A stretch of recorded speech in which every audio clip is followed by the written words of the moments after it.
It'll be unlocked. I mean, you can get faster if you practice it over and over again.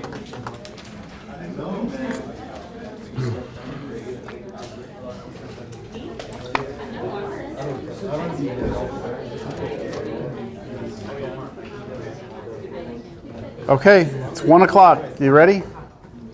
Hope everyone had a good weekend.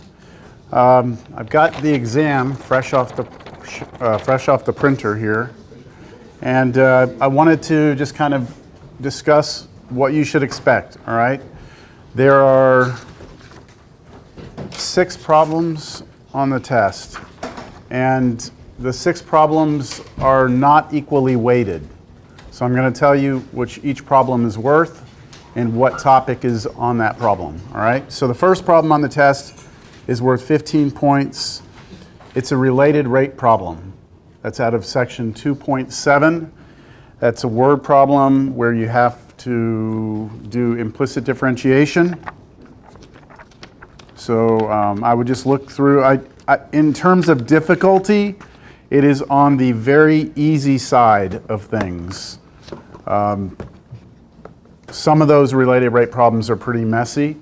But I think the one that I'm going to give you on the test, if you have a basic understanding of how it works, there should be no surprise there, all right? So that's one where you draw a general picture of the instant in time, you know, what you want, what you're given, you know, all that stuff, and then set up your equation. So that should be pretty straightforward, 15 points. The next problem, number 2, is worth 10 points, but it has a part A and a part B. And you're asked to find derivatives. Now remember, I went back and just kind of went through what we've done. So after 2.7, we got into chapter 3. The first 2 sections were exponential and logs, but then 3.3 is where we started taking derivatives of exponentials and logs. So number 2 is geared towards that section 3.3. Just do not forget, well, yeah, that's it. So number 2 is geared towards section 3.3. Number 3 is also worth 10 points, has a part A and part B. That's also geared towards 3.3, but 3.3 had this thing called implicit differentiation. So I would expect to see that in number 3. And then we did a little bit of 3.5. 3.5 were the derivatives of the inverse trig functions. Those are on your formula sheets. Just know how to do that. Do a derivative of like arcsine or arctangent or something like that, using chain rule or product rule, incorporating the rules of differentiation in there. Again, it'll be on what I would consider the lighter end of the spectrum there. Okay, number 4 is worth 15 points, and this is where you start to get into L'Hopital's rule. So you've got section 3.7? Yeah, 3.7. And I mean, at this point, I would expect everyone in here can use L'Hopital's rule if I give you infinity over infinity or 0 over 0. So that's not necessarily what I'm going to be testing on. I'm more concerned about those other forms that are more interesting, like, you know, 1 to the infinity or 0 to the 0. So make sure you can handle those, and you'll be fine on number 4. So number 4 is worth 15 points as part A and a part B. So 2 problems. And then we're down to two more left, right? So number 5, worth 20 points, is finding the absolute maximum and minimum values of a function on a closed interval. So you have to show me the closed interval method. I think the function itself is not messy, the function you have to work with, okay? But yeah, so that seem okay?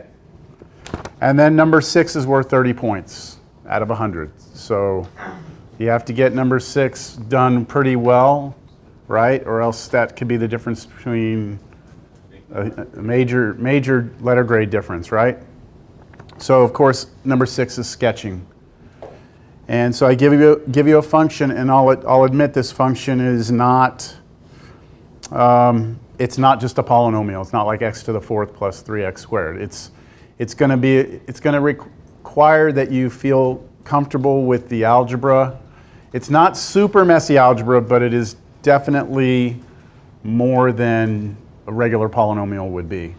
So I ask for that, number 6, ask for domain. So I want you to be able to look at the function, determine domain. Ask for the x and y intercepts. I do not ask for symmetry. Remember we talked about symmetry? I want to know where the function's increasing and decreasing. I want to know any local maximums or minimums. Then I want to know where it's concave up, concave down. I want to know any inflection points. So this is where all these 30 points are coming from. And then at the end, I ask you to draw a Bobby table, okay? And then sketch the function. All right, so you might walk into the test on Thursday and maybe just start with number 6. I mean, because that's a major part of the grade. So but if you get hung up on it, you might want to just move on, you know? I just wouldn't want you to save that till the very end and it cost you 30 points because you didn't get to it and you took too much time on other stuff. But I think I've laid it out so you have a clear idea of what to expect. Yes? Any questions? Not on the test. I haven't really, yeah. You said for number 3, Mm-hmm. differentiation from 3, and then you said the part B is going to be from 3, 5. Wait, say again? So for number 3, you said that's from section 3.3. Yes. But then you said there's stuff on there from 3.5. Yeah, so there's 2 questions, so one from each. Okay. Yeah. I tried to keep things, for the limits and for the derivatives, I tried to keep it within the scope of the problems in the book. I didn't go crazy with them. But, I mean, you do have to demonstrate that you know how to use product rule and chain rule. I mean, that's all kind of embedded in this test. Yeah, I don't know. We'll see how it goes. I feel like you're more than capable of doing it. Y'all have done well as a group on the first 2 tests. So I think this one will be hopefully good. We'll see. I think it will be the hardest one, though, so far. Just because it's a lot of material. You know, if you get hung up on a limit, you start eating up time, then the rest of the test starts to suffer because of that. So, okay, that's it. These are for sale. I'm just kidding. You're not asking for, like, horizon? For what? Vertical, Oh, asymptotes. No, I'm not asking for asymptotes. Yeah, and that's more because of the time part. Like if you go check symmetry, that might take you 5-10 minutes to check symmetry. Asymptotes might take you another 5 minutes or so. So I'm trying to ask for the least amount of information that would still require that you finish a decent sketch. All right? Okay, that's it. We'll talk about it more if we're not going to have time at the end. All right, so we are moving on today. We are going to get into chapter 4, section 5.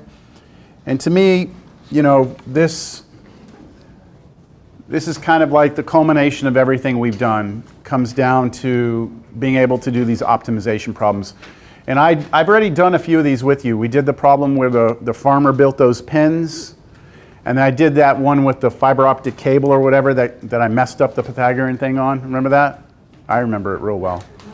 So now we're going to get into this, and we're going to kind of have a more formal process for doing it. And we'll start out with a basic problem. And then you'll see the big issue here is that when it comes to optimization, it really doesn't matter where the function you're looking at comes from. The whole idea is that you take a word problem, a real world situation, you turn it into a function, and then you try and find the highest and lowest points on that function. That's what it all comes down to with optimization.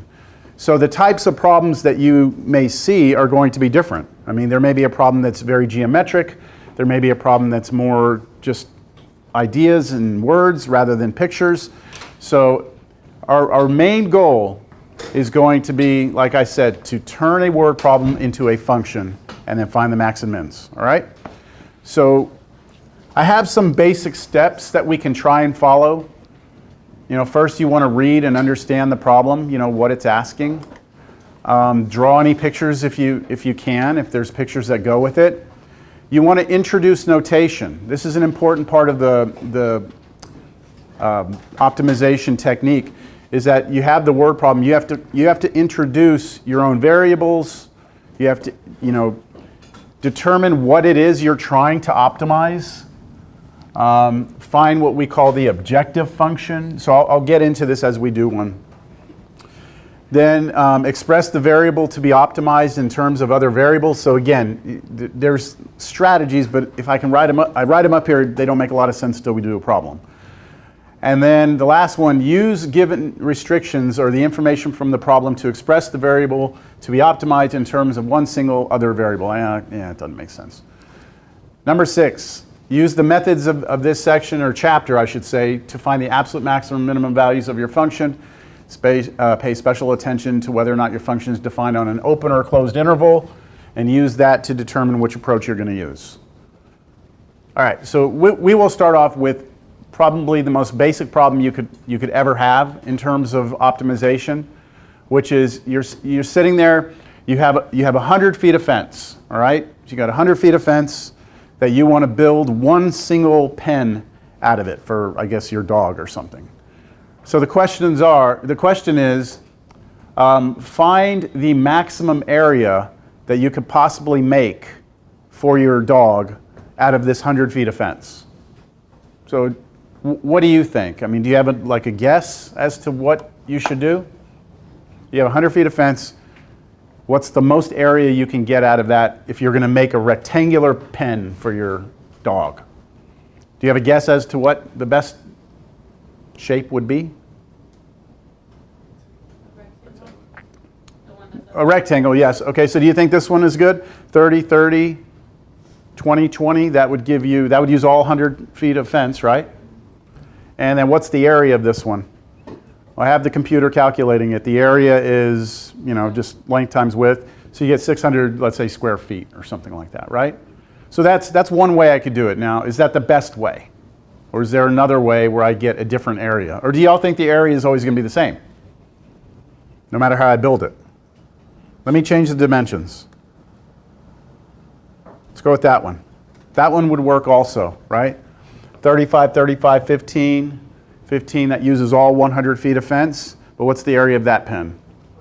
525. So that one's not as good, right? That one you're not going to get the most area. You with me?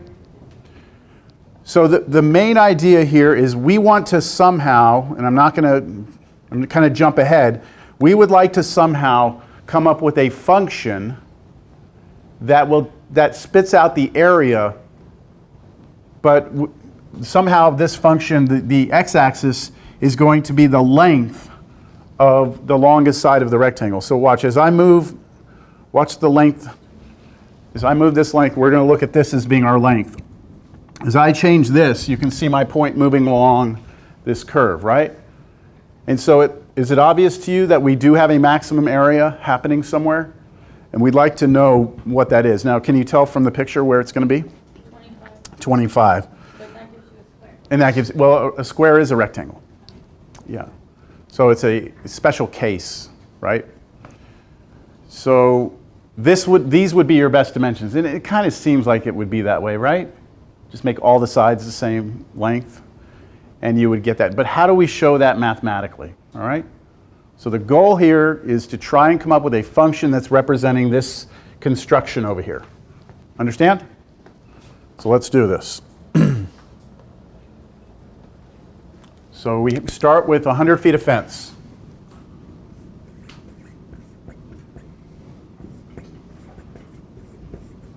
And we want to find the maximum area, right? And we're going to be using a rectangle to build our fence. That's important because the next question I could ask, which we might actually address here today, is a rectangle the best shape to use with that 100 feet of fence? Or are you better off making a circular pen? Will you get more area out of a circle with 100 feet of fence than you would with a rectangle? That's a separate question, okay? Here we are forced to build a rectangular pen. We want to find the dimensions that are going to give us the maximum area, all right? So I'm going to start with a picture. In general, My rectangular pen is going to look like this. And I'm going to call, let's say, this side L, this side W. So I'm starting to assign variables, right? Now, I'm going to write down what it is that I want to maximize, which in this case is the area, right? So the area, right now, this is called the objective function, is the thing we're trying to maximize, which is area. Can you tell me what the area of that rectangle is right now in terms of the things I've written on the board here? Length times width, right? Okay, so in order to know the area, you have to give me the length and the width, right? The length and the width. So right now the area is not a function of one thing, it's a function of two things. I need two inputs to get area. What we'd like to do is somehow make the area a true function of one variable. Just like f of x is a function of one variable, we want area to be a function of a single thing. So it either needs to be a function of L or a function of W. So what is it that I have not used in the problem that could help me transform this area into a function of one thing, one variable? What have I not used? In my picture, in that, what's still information here that I haven't used? I have 100 feet of fence, right? I have 100 feet of fence. That has not been included in this information. So on the side here, I'm going to put what's called the constraint. Because I don't have like unlimited amount of fence here, right? I have a constraint. I only have 100 feet of fence. So the constraint is that the perimeter of this thing, right, the distance around it must be 100. So the perimeter of this must be 100. I'm going to use P for perimeter, all right? This is somehow going to allow me to get this to a function of one variable. But how? Does anyone see how I can use this? Okay, so what is the perimeter? By definition, it's just add up all the outside lengths, right? So we would go, I already heard it, 2L plus 2W. So you go L, W, L, W, so you add them up. 2L plus 2W must be 100, right? That's what the constraint's saying. And then from this, I could divide everything by 2 because that will be nice, right? L plus W must be 50. So now I have a relationship between L and W. I can solve this for L or I could solve it for W, right? I'm going to choose, it doesn't matter which one you use. I'm going to just solve it for W. So W is 50 minus L. And now what I can do is use this constraint to come back in here and replace that W with this, right? If I do that, then I will have that the area is now L times what? 50 minus L, which means that the area is 50L minus L squared, right? 50L minus L squared. So do you agree with me now that this area is a true function of a single variable now?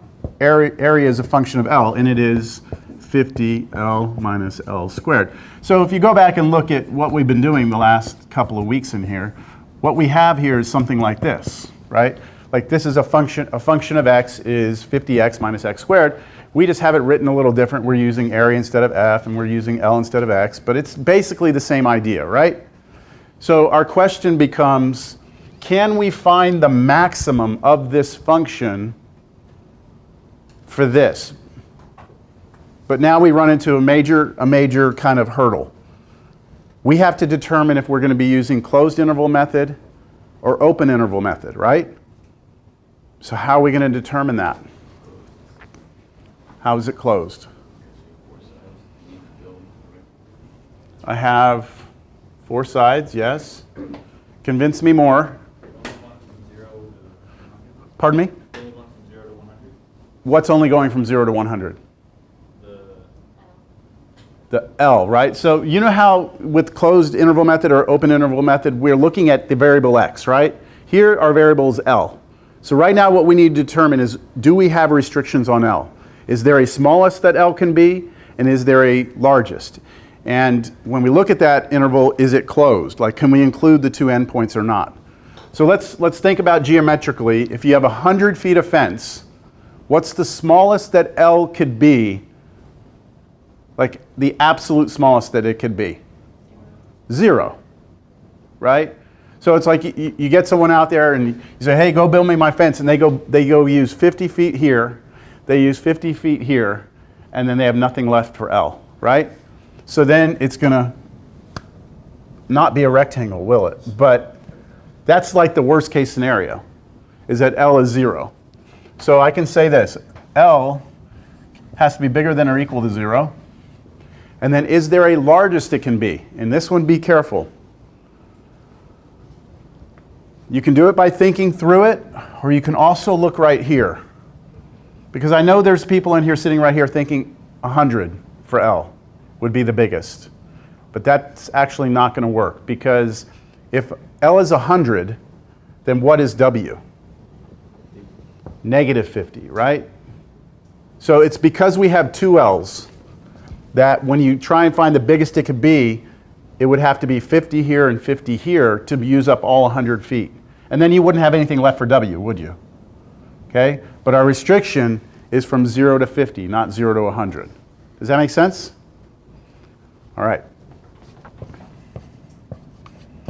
So we can use the closed interval method here, can't we?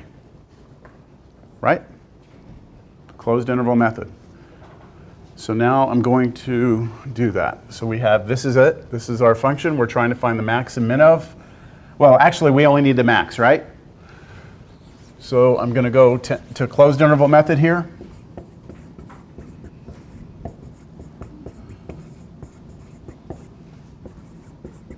And the closed interval method says that I have to have a continuous function, right? Continuous, it's a polynomial.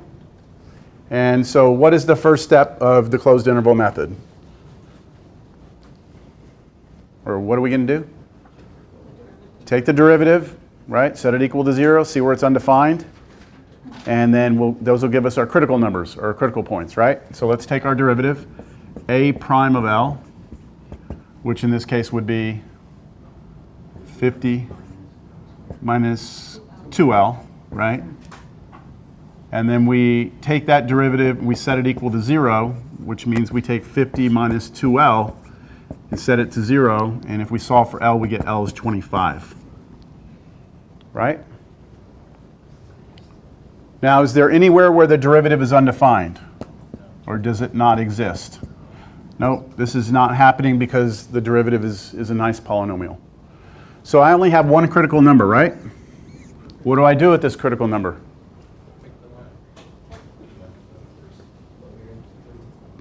Okay, so remember, closed interval method is very different from the non-closed interval.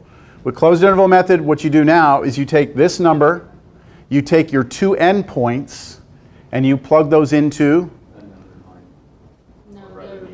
the original function. And all you do is compare the answers.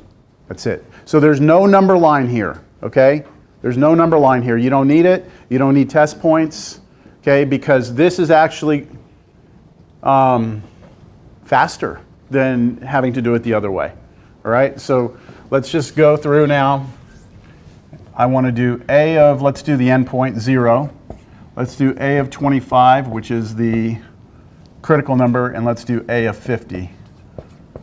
We already know what's going to happen at the ends, right? Like at 0 and 50. That was like our extreme cases, but let's do it anyway. We're plugging those into this, right?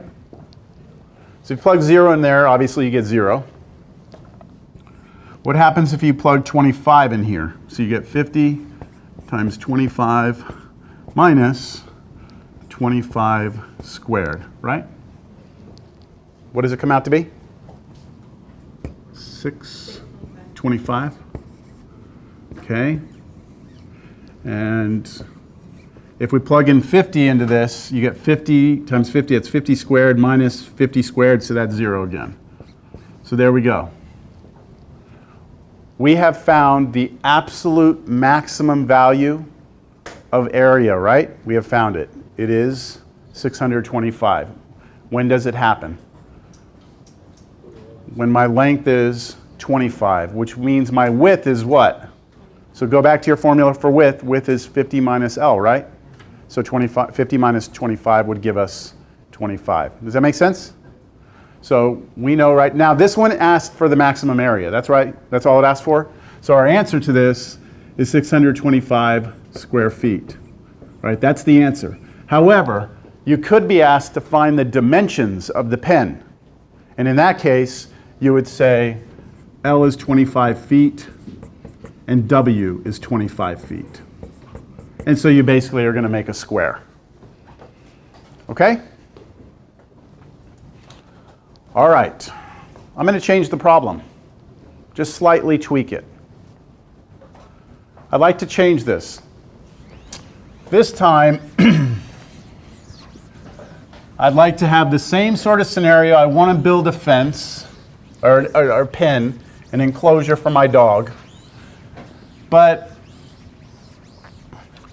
now I have a condition that it has to be 400 square feet. All right? So I want to build a 400 square foot pen, right? I want it to be a rectangle. All right. Find the dimensions which minimizes material used.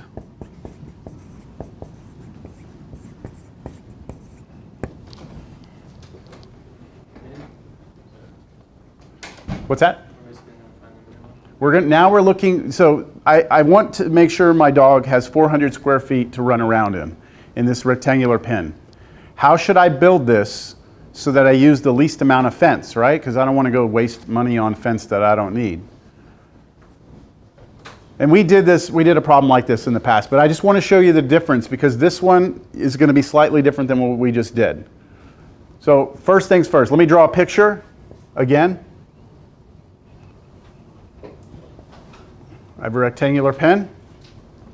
What is the objective function this time? The dimensions, right? The objective function, what is it that we're trying to minimize? The perimeter this time. See, this time, the perimeter is the objective function. We're trying to get the smallest perimeter possible. So the objective is to get the perimeter, which we know is 2L plus 2W, and we want to make that as small as possible. But right now, perimeter is a function of two variables, right? So now we need some sort of constraint. So let's take a look at our constraint. What is our constraint? That the area has to be 400, right? But what is the area of my pen? By definition, if you look at it, what is my area? Length times width. Must be 400. And so we're going to play this same game. We're going to use the constraint equation to come back in here and replace one of these. So you want to solve for W again, or L? Do you care? W? Okay, so what is W here? W is 400 over L, right? Divide by L on both sides. So I can go back to my perimeter now.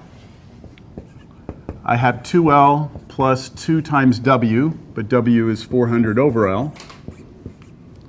So my perimeter is now 2L plus 800 over L. So is my perimeter now a function of a single variable? It is, right? Just have L's in there. So my perimeter is a function of L, which is 2L plus 800 over L. What's next? Because you're not done. I need a domain. I need to figure out what my restrictions on L are. I'm going to leave the equals off because I'm not sure if I can include endpoints or not yet. So is there a smallest L? 0? Would it make sense that it would be 0? I mean, I get it. I get it. If you make L 0, then, that's like the extreme case. But if the requirement is to have 400 square foot pen, you can't have any side be 0, right? Because if L is 0, we have no area, and the requirement is that it has to be 400. You can really see this happening over here, right here.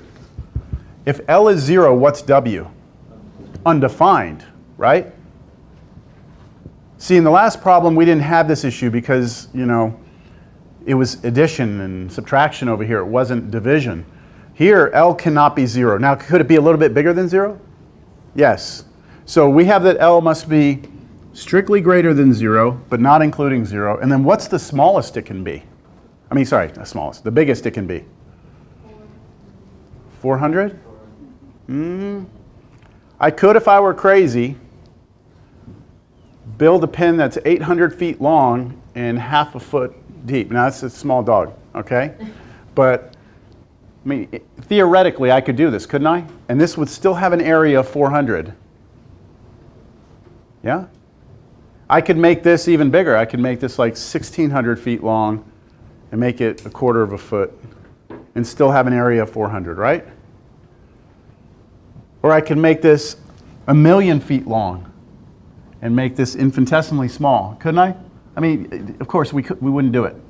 But we have no upper bound. You can't say 400. Does that make sense? Do you see there's a big difference between this problem and the last one? So what is my upper bound going to be then? Infinity. Which means I am definitely on an open interval. Which means when I go to do this, I can't do what I just did in the last problem. I have to use the other method, which will be test points and all that fun stuff, right? Okay, here we go. Time to find the minimum. We're trying to find the minimum of this on that open interval. So we're going to be using the non-closed method.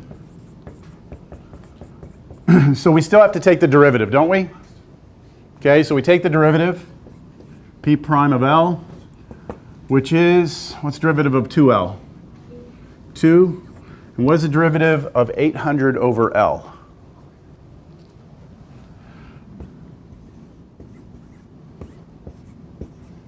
So where did I get that from?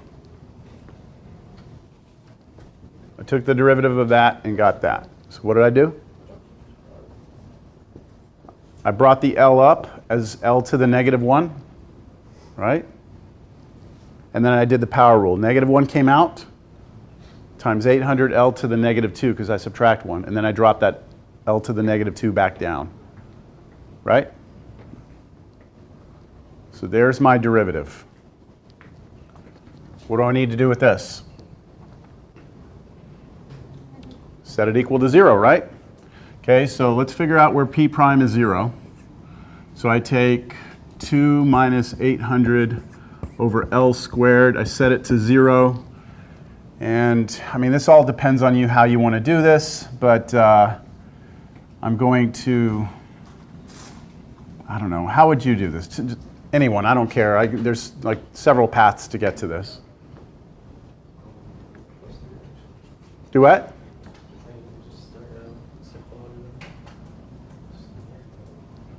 Can you just move it over? So it's not. What, this whole term? Yeah. Okay, I'll do that. That's fine. That'll make it positive. Now what? I'm okay with multiplying L squared. The reason I don't mind multiplying both sides by L squared is because I know L can't be 0.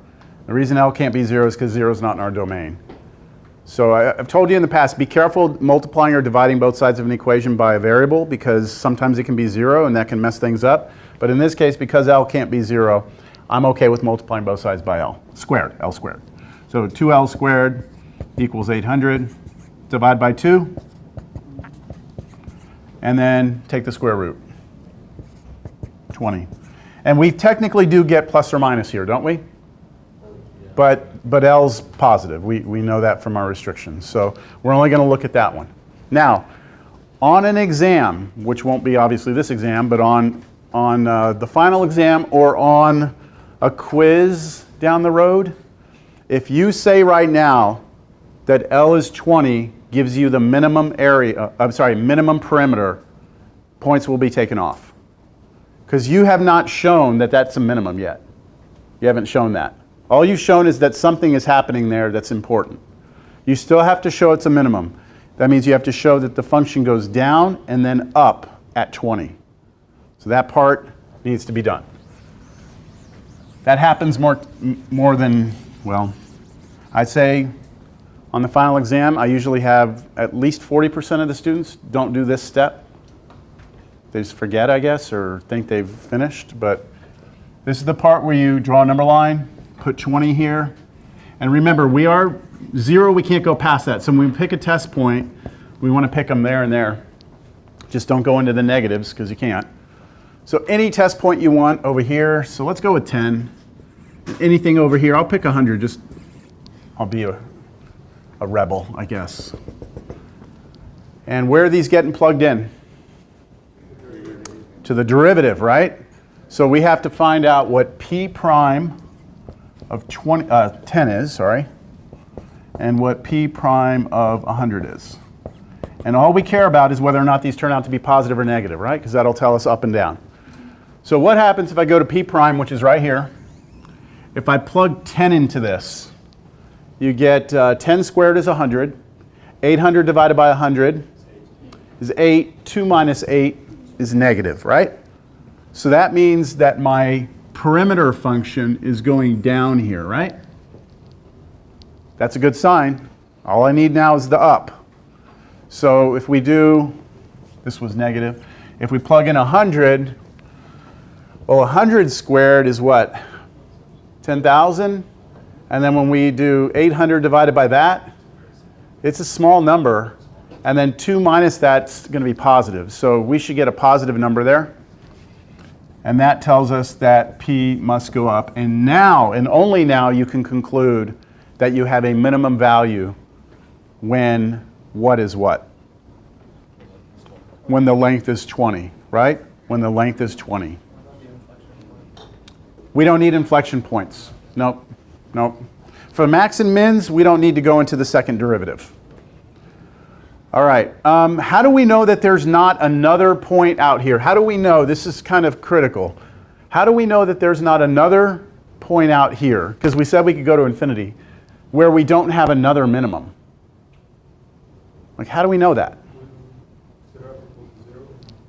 Yeah, when we set it to 0, we only got one answer, right? And so what this is saying is that, look, your function goes down, and then it turns back up, and it continues to go up, right? So you can't have another minimum because you'd have to come down and then back up, right? So we can be confident that this is the global minimum of our function, the absolute minimum, because of this shape. So what if it did this? Let's just say there were more in here, and we had down and then up again. What if that happened? What if we had a minimum out here at, let's say, like 200? I know we don't, but let's just say we had 2 of these. You would have to compare the two. You would have to see, like, okay, if I plug 20 in, what's my perimeter? If I plug 200 in, what's my perimeter? And you'd have to compare to see which of those gives you the smallest perimeter. We don't have it happening, but okay, so let's answer the question. The question was, what are the dimensions, right? What are the dimensions? We have found that P has a minimum when L is equal to 20, which implies that W must be what? So we go back to the formula for W, which we erased. It was the constraint. What was it? 400 over L, right? Which for us, if L is 20, it's 400 over 20, which is 20. So we have a square.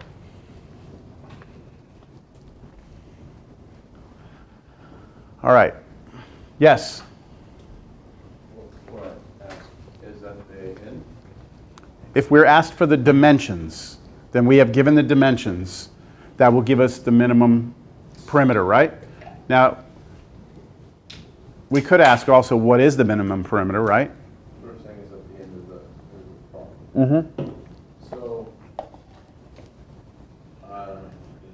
sitting here waiting to see if that's. So I arrived at that answer. Mm-hmm. I recognized that it said 400 feet squared, so I just took 400 and squared it. I mean, took the square root of 400, got 20. Yep. And I was like, all right, that's, yeah. And then if it's perimeter, then it's 5 by 5 by 5. So 4 sides, 5.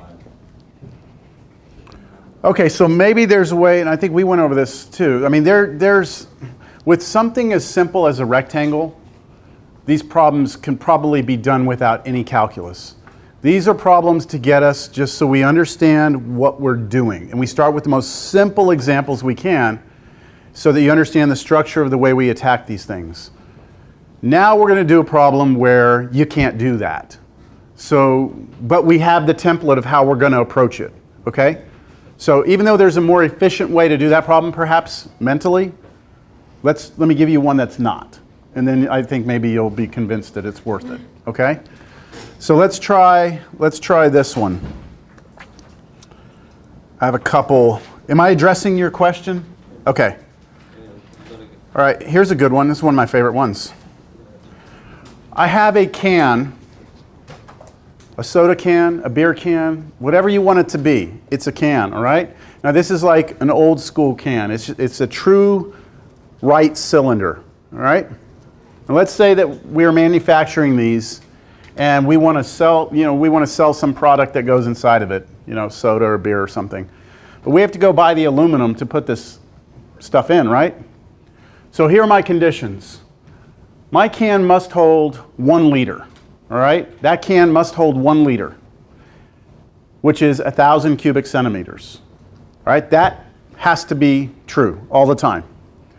But you can make the can any dimensions you want so long as it holds the 1 liter.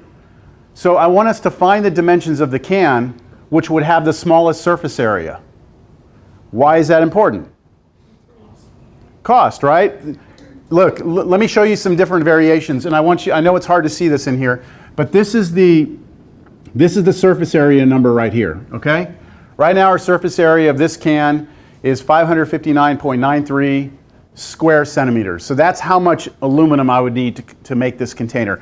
And I have the computer holding the volume constant. So this holds 1 liter. Now let me change the shape. I can make a can that looks like this. Right? It's more like a Red Bull can right there, right? Am I allowed to say that? Yeah, I guess I can. I don't know. Okay, so that is a different shaped can, yes? It still holds 1 liter, but look at my surface area. What happened to it? I forgot what it was actually. What was it? It was $5.99 or something like that? It's gone up to $6.07.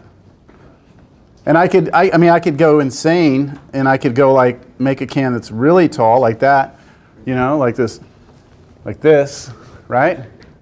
And it holds 1 liter, but now look, I'm up at 811, right?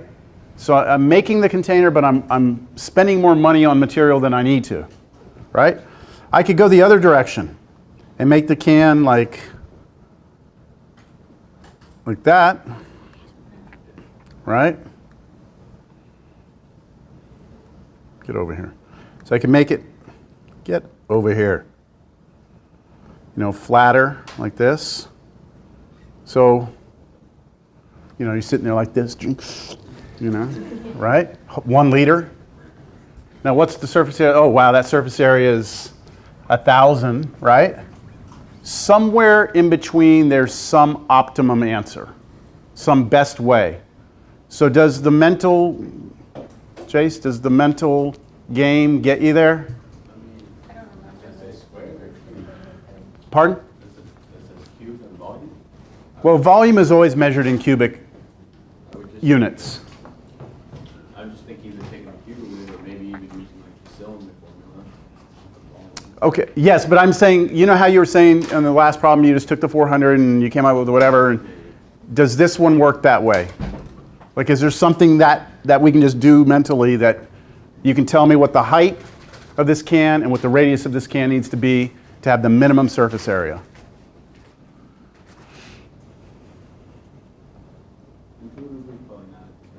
See, it's not as easy, right? But I saw your point when you did.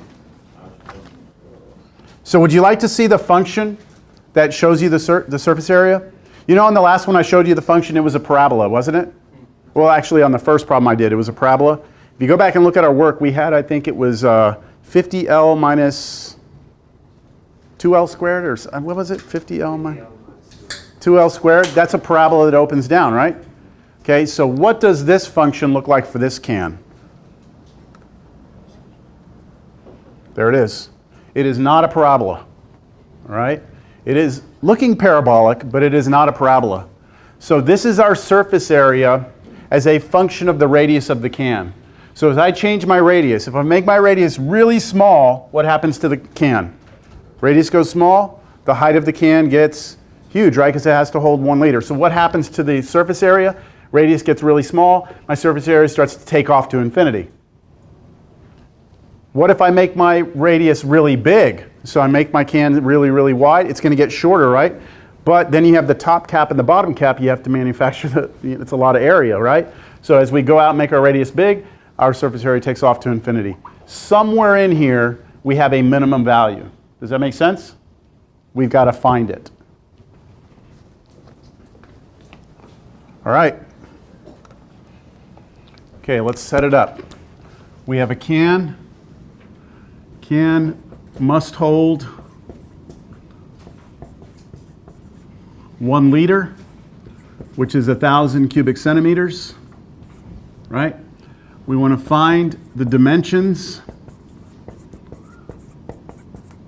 which minimize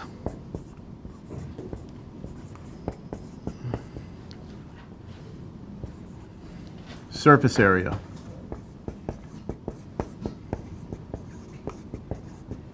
All right. So let's take a picture of, let's take a look at a picture of our can. Here's our can.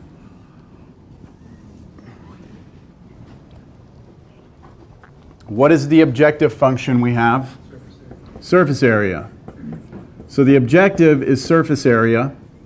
I'm just going to put A for surface area. Is that all right? And do we know the surface area of a can? Not as easy as the perimeter of a rectangle, right? So there's probably a formula that you could look up, but let's just try and think about it more in terms of being smart here. Let's say that this can has a radius of r, little r, okay? And let's say the can has a height of h. Let's see if we can come up with the formula for surface area without a book. What about the top of the can? What's the area of the top of this can? It's a circle, right? Isn't the top of the can a circle? So what's the area of a circle? Pi r squared, right? Pi r squared. But we have a top and we have a bottom, right? So there's 2 of those. Agreed? 2 pi r squared. That's the top and bottom of the can separately, right? Now what we need is the area of the part that goes around. And there's a really kind of clever way of doing this. Let's say this is my can, all right? Okay, this is my can. The height of the can is from here to here, right? The radius is halfway across. What I'm going to do is I'm going to cut this can open and lay it out flat, all right? So if I take that can, lay it out flat, right, like this, then this from here to here is what? H. Okay, and then what is from here to here? 2 pi r. What is that? 2 pi r? The circumference. See, when I lay this out flat, this edge, right, is the same as the distance around the circle. So this right here is 2 pi times the radius. That's our circumference. Make sense? So the area of this is this times this, right?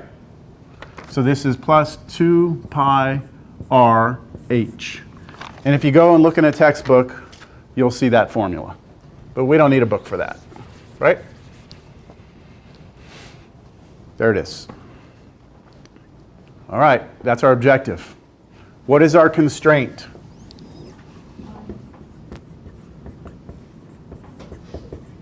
The what? Volume must be 1 liter, or I'm going to do 1,000 cubic centimeters. I'm going to stick with centimeters cubed instead of liter. Because 1,000 centimeters cubed, you're incorporating the length times width times height, as opposed to a liter, which is just another way of saying this, all right? All right, so what now? Right now our area is a function of how many variables? 2, right? Pi is a constant. So in order to know area, I must know r and h. I need to get rid of one of those variables. So I come over to constraint, volume must be 1,000, and we need to know something about the volume. Do we know the volume of a can? The way you find the volume is you first calculate the area on top. What's the area on top? What's that area? Pi r squared?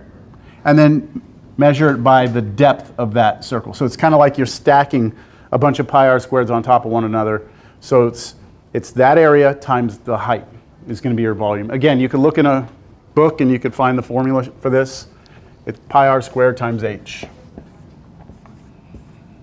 That's your volume. Are y'all with me? Questions? All right? Okay. Now, I can take this formula, or this equation, and I can solve it for either r or for h. What would you like? What would be easier? So if I solve for r, I'm going to have to divide these over here and then take the square root, right? If I solve for h, I just divide through by this. So do you want the square root or not? It's up to you. You don't want the square root? So I'll go for h. It can be done both ways, but I like the idea of not having a square root here. There. So the height, in order to make the can have 1,000 cubic centimeters, the height has to be 1,000 over pi r squared. Now I can take this and go back into that formula. So the area here is 2 pi r squared plus 2 pi r times the height, but the height is 1,000 over pi r squared. And do you see in that second term we get some things to cancel? We get our pi's to cancel here. We also get one factor of r cancels. And that 2 times the 1,000 will be 2,000. So I think we are finally to a point where we have our area as a function of one variable r. It's 2 pi r squared plus 2,000 over r.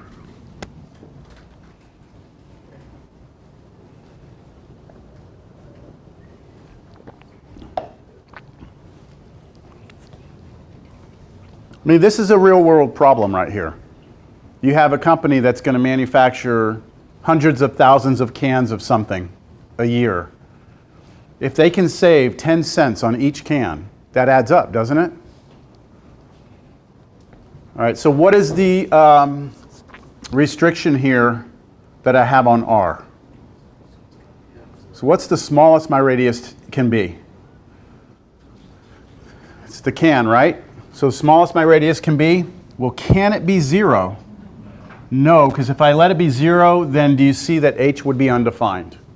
We have the kind of that similar thing happening that we did in the previous problem.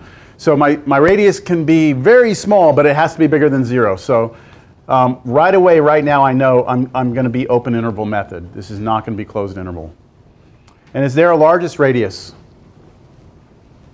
Theoretically, no, right? Theoretically, this can could be like 2 miles long and like infinitesimally thin, in theory. What's important to me is that I'm going to be using the non-closed interval method. All right, any questions up to this point? So what I'm doing here, just so you really understand, I think you do, but just in case you don't, right now if I were to go to Desmos, okay, and I were to type this function in, replacing my r's with x's, the graph is going to be the graph of the area function.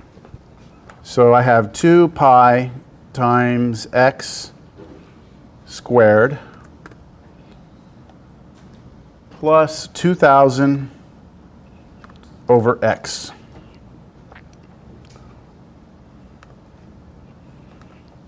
All right. Yeah, let me erase everything. So I just typed that in. Let's take a look at the graph. Because, you know, like really, the way I look at this, in all honesty, is at this point, in the real world, we would go to a computer. We have the function now, right? Now let's let the computer go find that max or min for us. So I've typed that in, and I'm looking to see where the heck this function is. Man, see? So there's some limitations here, aren't there? Like my computer, I'm not able to get a really good graph here. Do y'all agree with that? Okay, well, you know what? When we do our calculus now, I think we'll have a better idea of the window to look at, all right? We should go up to 1,000. The thing is, the volume is, well, let's do the calculus. My function was, don't tell me, surface area as a function of r was 2 pi r squared plus 2,000 over r, right? And now we're going to take the derivative. What is the derivative of this? 4 pi r minus 2,000 over r squared. So kind of a similar derivative as the last problem on that 2,000 over r. And now I need to set this equal to 0. So when I set this thing equal to 0,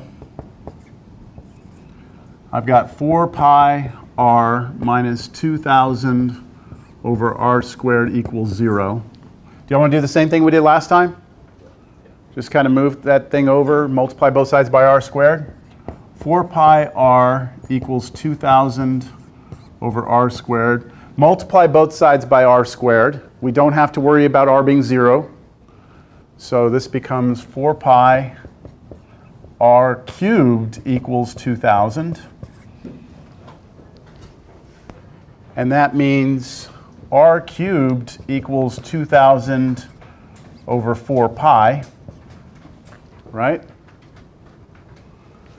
Which means that r cubed equals, is that 500 over pi? Yes? And now the cube root.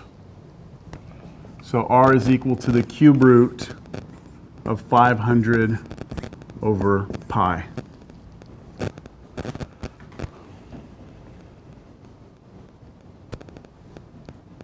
Is this where we have a minimum surface area? I don't know yet. I don't know yet. Yes?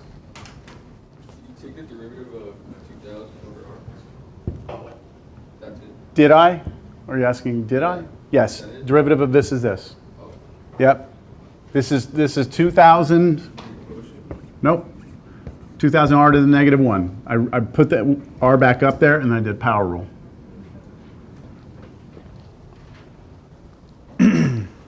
Okay, so now what? Now what? Number line. Okay, zero's here. Here's the cube root of 500 over pi. So I have to pick a number here and a number here. Can you think of a number right here? 1 will work. As long as you're sure this is bigger than 1. But I'm pretty sure it is, right? 500 over